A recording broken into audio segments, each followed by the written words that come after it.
Hello and welcome to the Southeast Idaho Weather Hazard Briefing for Sunday, February 17th. We'll start here with a surface weather depiction. You can see there is a line of low pressure from western Canada all across and crossing into Idaho and then into Wyoming and then into the Great Plains.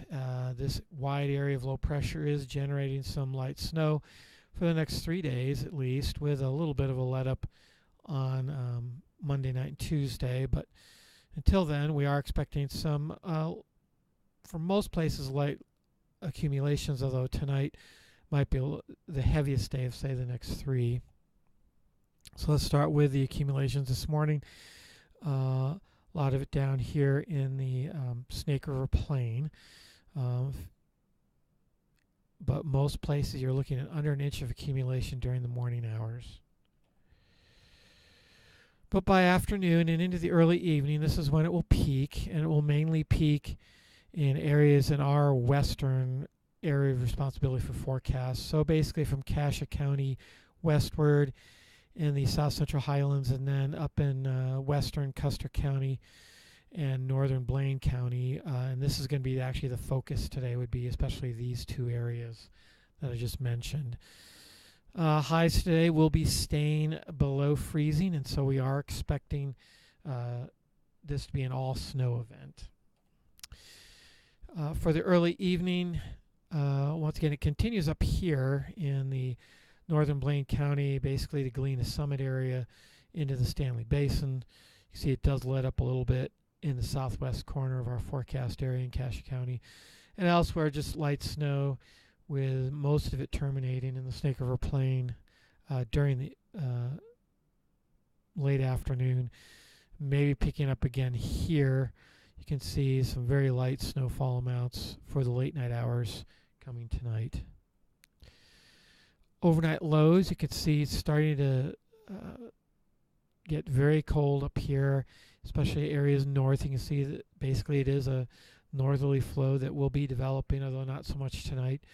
But it will be clearing out a little bit, and that will allow temperatures, especially in the northern half of our forecast area, to drop below zero. Here's a 24-hour snow total starting this morning at 5 a.m., continuing until 5 a.m. on Monday morning. You can see the only area above 6 inches is this very slim area here, mostly up in the mountains, with Galena Summit nearing that 6-inch mark or so. And this will definitely be the focus down here, and again down here in Cassia County. Most other places will be light snow throughout the 24-hour period. It will be, again, the peak for most locations is this afternoon and early this evening. Okay, looking into Monday, will continue. You can see weak area of low pressure just continue to move to the east.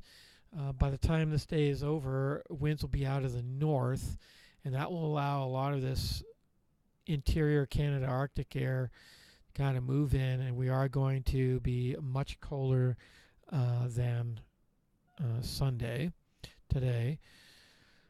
But it does start as it comes in. Again, some light snow possible, but you can see it's all between skiff to about half an inch. And the same thing for the afternoon hours here.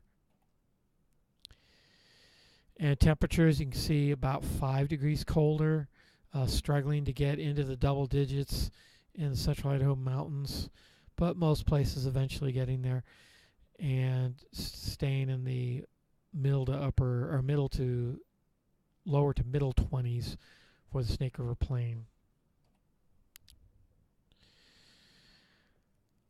Then Monday night or Monday evening, again, just some light snow possible as the low continues to hang around. And then finally, it shuts off as that cold air does start to penetrate for the Monday late night hours. And look at the overnight lows here, widespread, well below zero in all the central Idaho mountains, pretty much, and filtering into the Snake River, or excuse me, the Island Park Basin and into the upper Snake River Plain. See the difference in temperature here. Idaho Falls 5 and Pocatello plus 14. So tremendous difference as that air begins to sink in. And for day 3, that would be Tuesday, that high really shouldn't be here. There is a low coming in from the coast. How fast it approaches makes a difference on how much snow we actually receive, especially on Tuesday night. We have various models we look at, and they're not all agreeing about how quickly it'll come in, but it should definitely be coming in by Wednesday. So let's look at Tuesday morning. You can see it's still precipitation fading away, and we do get a quiet Tuesday for the most part. Tuesday afternoon, with the skies clearing out, you can see temperatures actually with the north airflow continue to cool anywhere from 1 to 4 degrees. And then in the evening hours, like I said, this may be a little premature, but this I think would be the most we would see. Again, 1/10 of an inch to maybe 1/2 an inch, especially in the salmon area. And then the late night hours, you can see it continues to intensify. Some places perhaps getting over an inch. And again, that may be too soon. It may hold off until later on Wednesday morning. Overnight lows continue to be kind of cold in the north and mild in the south. With the cloud cover coming in, it's not quite as cold as Monday night was. Will Tuesday night be? So after today, the next good chance for snow is Wednesday. So you can see snow likely in the central Idaho mountains. Chance of snow elsewhere. Highs remaining cool. Total snow during this event probably 1/2 to 1.5 inches. Wednesday night and Thursday, it decreases to a chance of snow in the central Idaho mountains and the south central highlands, and a slight chance elsewhere. And once again, overnight lows very cold. Highs about the same. And then Thursday night, Friday, and Friday night, there's just a slight chance of snow in the central Idaho mountains and in the highlands. Otherwise, it'll just be partly cloudy skies for the Snake River Plain. And you can see temperatures once again dropping off for lows, but the highs, once again, very similar to what they have been all week. They're going to stay in this 15 to 30 degree range for most locations. And the Saturday, another good chance of snow moving in for the weekend.